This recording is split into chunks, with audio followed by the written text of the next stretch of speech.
Hello everyone, welcome back to my channel Sci Hub. And आज हम continue करने जा रहे हैं physical properties of metals and non metals, जो मैंने लास्ट वीडियो में स्टार्ट करी थी। अगर आपने वो वीडियो अभी तक नहीं देखी तो मैं आपके कन्वीनियंस के लिए लिंक डिस्क्रिप्शन बॉक्स में डाल दूंगा, जरूर उसे देखिए और फिर इस वीडियो को स्टार्ट करिए। तो चलिए हम कंटिन्यू करते हैं अपनी टॉपिक को, जिसका नाम है physical properties of metals and non metals.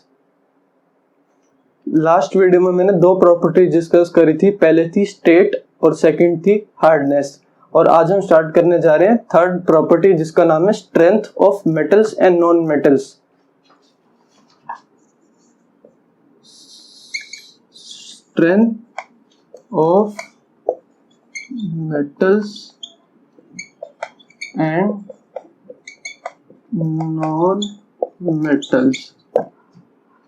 Strength से हमारा जनरली मतलब क्या होता है कि उस चीज में कितनी मजबूती है, कितनी ताकत है। कभी हम बोलते हैं आयरन मैन ऑफ इंडिया, तो उसका मतलब ये नहीं होता कि वो बंदा लोहे का बना है। उसका मतलब ये होता है कि वो काफी मजबूत आदमी था, उसने काफी ताकत थी। इसका मतलब होता है कि iron is a metal and it possesses high tensile strength.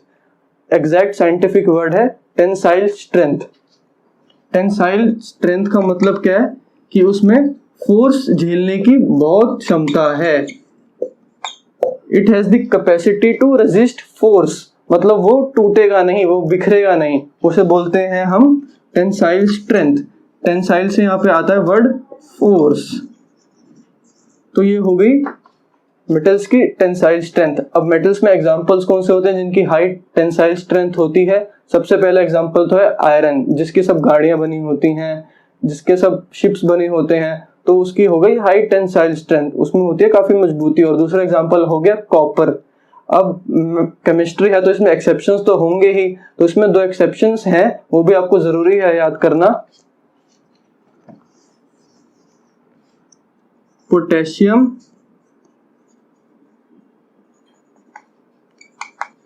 And sodium. Sodium होता है Na और पोटेशियम होता है K।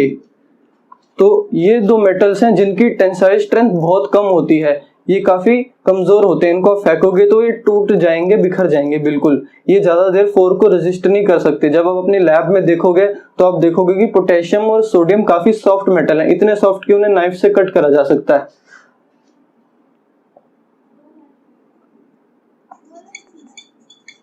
वीक मेटल्स, वीक मतलब फिजिकली वीक, आयरन और कॉपर की तरह मजबूत नहीं होते। और अब हम आते हैं नॉन मेटल्स में।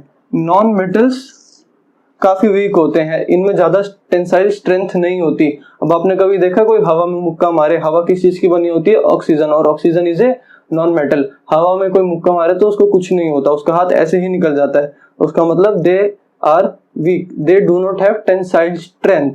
तो non metals have do not have tensile strength, high tensile strength, they have low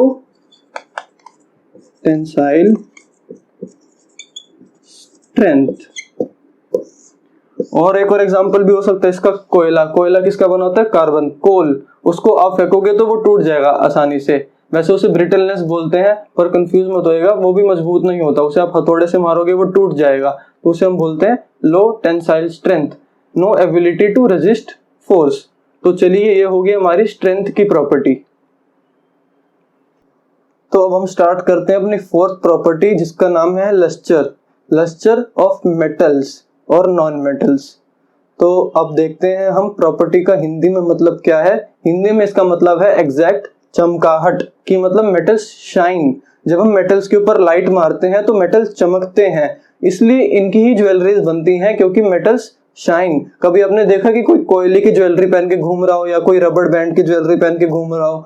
नहीं पहनते जनरली, क्योंकि वो शाइन नहीं करते। मेटल्स शाइन जब उनके ऊपर लाइट पड़ती है, and they look really beautiful, काफी सुंदर लगते हैं जब उन्हें देखते हैं। मेटल्स जैसे गोल्ड, सिल्वर और प्लेटिनम, ये सारे सुंदर लगते हैं लाइट पड़ने पे, क्योंकि ये चमकते हैं, डल नहीं लगते। तो अब हमने इससे क्या रेफरेंस लिया कि मेटल्स आर लस्चरस और they possess property of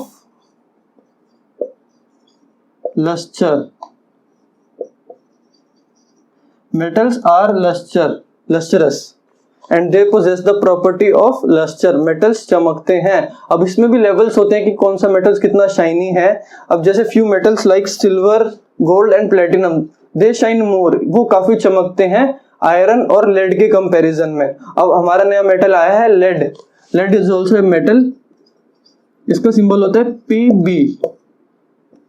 PB lead का सिंबल होता है पीबी। और आयरन और लेड काफी कम चमकते हैं गोल्ड, सिल्वर और प्लेटिनम की कंपैरिजन में। अब हम आते हैं नॉन मेटल्स में।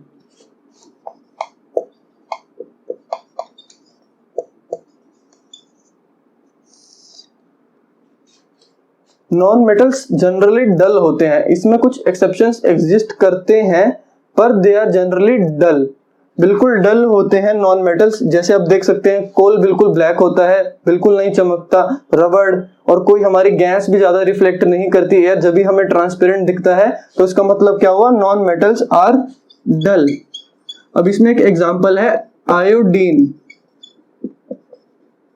आयोडीन लस्टरस मेटल है, नॉन मेटल है, ये काफी शाइनी होता है। तो iodine is an example of non metal which is shiny. तो ये हो गया एक्सेप्शन। और हमेशा याद रखना केमिस्ट्री कभी एक्सेप्शंस के बिना नहीं चलती, एक्सेप्शंस तो आते रहेंगे और ये काफी इंपॉर्टेंट हो जाते हैं। अब कुछ लोग बोलेंगे कि डायमंड भी काफी लस्टर होता है क्योंकि वो रिफ्लेक्ट करता है, काफी चमकता है। डायमंड की प्रॉपर्टीज अलग होती हैं, वो हम बाद में पढ़ेंगे। तो अभी के लिए हमने क्या पढ़ा कि metals are shiny and non metals are dull. ये होगी हमारी property of lustre.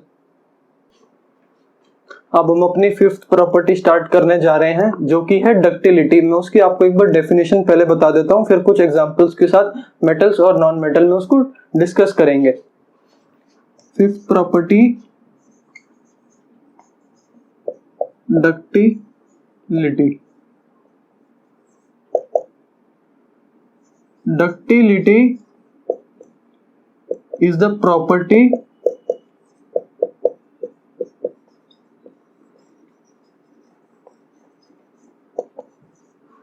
or ability by which metals can be drawn into thin wires. Ductility is the property or ability by which metals can be drawn into thin wires. ये वो property है जिससे हम metals को thin wires में extend कर सकते हैं, थिन वायर्स में खींच सकते हैं। और मेटल्स की प्रॉपर्टी काफी अच्छे से पोजेस करते हैं, इसलिए ये प्रॉपर्टी मेटल्स के नाम पे ही रखी गई है। प्रॉपर्टी बाय विच मेटल्स, और नॉन मेटल्स बिल्कुल डक्टाइल नहीं होते, दे आर नॉन डक्टाइल। अब एग्जांपल देखते हैं। जैसे हमारी जो ज्वेलरी होती है वो मेनली तारों की बनी होती है, चेन्स बनी होती है, वो इसी वजह से प्रॉपर्टी होती है, डक्टिलिटी की प्रॉपर्टी होती है, जिसकी वजह से गोल्ड सिल्वर को थिन वायर्स में कन्वर्ट किया जा सकता है। और जैसे जो पहले बल्ब यूज होते थे उनमें फिलामेंट होता था टंगस्टन का। जो बल्ब्स में जो, ये तो अब काफी पुराने बल्ब्स हो गए हैं, अब यूज नहीं होते, अब एलईडीज और सीएफसीज आ गए हैं। इनमें होते हैं टंगस्टन वाले मेटल, इनमें टंगस्टन वाले मेटल यूज होते थे। जो बल्ब होते थे जो येलो से चमकते थे, उनके ऊपर टंगस्टन का फिलामेंट लगा होता था जिसमें से लाइट निकलती थी, वो काफी गर्म हो जाता था, वो भी बहुत पतली सी वायर होती थी, वो भी इस एबिलिटी की वजह से, डक्टिलिटी की एबिलिटी की वजह से। और जो हमारे घर में इलेक्ट्रिकल की तारें होती हैं कॉपर और एल्यूमिनियम से बनी होती हैं, वो भी मेटल्स हैं, कॉपर और एल्यूमिनियम की वायर्स होती हैं। और उन्हें भी इसलिए खींचा जा सकता है क्योंकि उनमें डक्टिलिटी की प्रॉपर्टी होती है। तो डक्टिलिटी क्या प्रॉपर्टी हुई, ductility is the property by which metals can B drawn into thin wire. और एक आपको एक फैक्ट बता देता हूं, 1 ग्राम ऑफ गोल्ड उससे 2 किलोमीटर लंबी वायर बन सकती है। मतलब gold is the most ductile metal, 1 gram of gold से 2 किलोमीटर लंबी वायर बन सकती है। तो आप इमेजिन कर सकते हैं कितना डक्टाइल होता है ये। और अब नॉन मेटल्स पे आते हैं।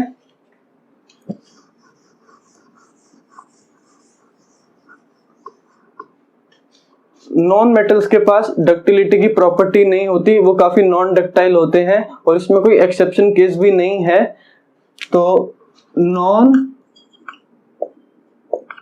Metals are non ductile, they can not be drawn into thin wires. तो ये हो गई डक्टिलिटी की प्रॉपर्टी, जिसमें हमने मेटल्स और नॉन मेटल का कंपैरिजन कर लिया। तो अब हम स्टार्ट करने जा रहे हैं अपनी सिक्स्थ प्रॉपर्टी, जिसका नाम है मेलिएबिलिटी। मेलिएबिलिटी वो प्रॉपर्टी है मेटल्स की जिससे हम उसको या उनको थिन शीट्स में बीट कर सकते हैं, मतलब हथौड़े से मारे तो वो काफी थिन शीट्स में कन्वर्ट हो जाएंगी, और नॉन मेटल्स मेलेबल नहीं होते। तो मेलिएबिलिटी की डेफिनेशन क्या हुई? Property by which metals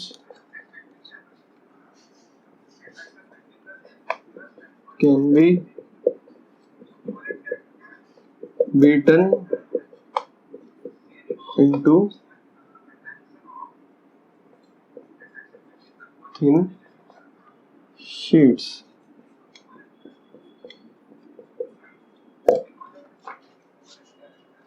property by which metals can be beaten into thin sheets by hammering, मतलब हथौड़े से अगर उन्हें मारे तो वो थिन शीट्स में कन्वर्ट हो जाते हैं। अब अपने घर पे भी एग्जांपल देख सकते हैं, एक पेंसिल का लेड लीजिए और उस पे हथौड़ा मारिए, और एक कॉइन लीजिए और उस पे हथौड़ा मारिए। कॉइन पतला हो जाएगा, चपटा हो जाएगा, और पर लेड जो पेंसिल का है वो टूट जाएगा, क्योंकि वो नॉन मेटल है, वो ग्रेफाइट की फॉर्म है जो कार्बन से बना है, वो टूट जाएगा। और सिमिलरली काफी चीजें देख सकते हैं अपने आसपास, जैसे ज्वेलरी में भी काफी पतली पतली शीट्स यूज होती हैं, और सबसे प्रोमिनेंट एग्जांपल है जो स्वीट्स पे सिल्वर फॉइल या गोल्ड फॉइल चढ़ता है, वो बहुत ही ज्यादा पतला होता है क्योंकि वो मेलेबल होते हैं चीजें। और हमारे किचन में जो एल्यूमिनियम फॉइल यूज होता है वो भी बहुत पतली पतली शीट्स होती हैं, क्योंकि हम उन्हें यूज कर पाते हैं इसलिए कि वो मेलेबल है। एल्यूमिनियम, आयरन इतना मेलेबल नहीं है। एल्यूमिनियम, गोल्ड, प्लेटिनम, सिल्वर, ये सारे बहुत मेलेबल मेटल्स हैं, और सबसे मेलेबल मेटल कौन सा है? Gold.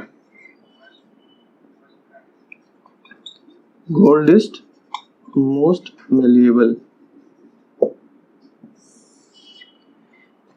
1 gram gold can be made into 1 metre square sheet. इतना मेलेबल है गोल्ड। 1 ग्राम गोल्ड को 1 मीटर स्क्वायर की शीट में कन्वर्ट किया जा सकता है। तो ये होगी हमारी सिक्स्थ प्रॉपर्टी, जिसका नाम था मेलिएबिलिटी। तो अब हम अपनी लास्ट प्रॉपर्टी डिस्कस करने जा रहे हैं, जो कि सोनोरिटी और सोनोरसनेस।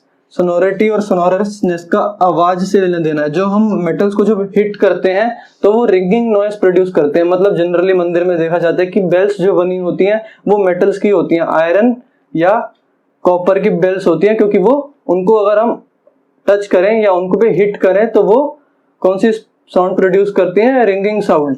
तो अब इसकी डेफिनेशन क्या हो गई? The property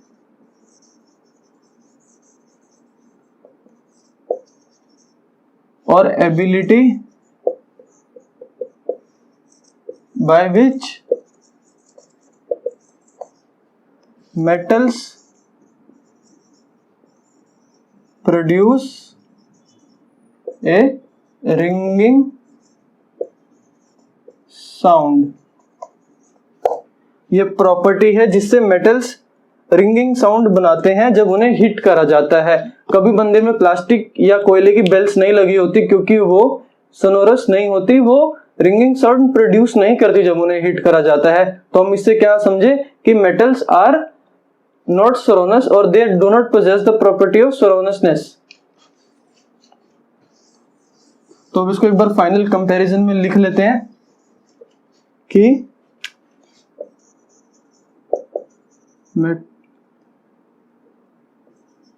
metals are